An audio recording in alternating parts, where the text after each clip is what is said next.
German Chancellor Olaf Scholz on Monday visited German company Coovestro's Asia-Pacific Innovation Center in Shanghai, China.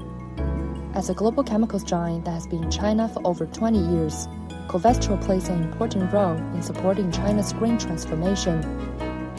During the visit, Koovestro demonstrated its leading innovations in the circular economy and provided a platform to discuss chances of the Sino-German partnership.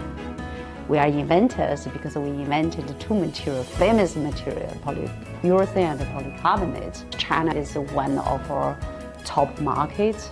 We were committed to China market. We are still committed to China market because this market gives us lots of opportunities to really realize our fully circular vision.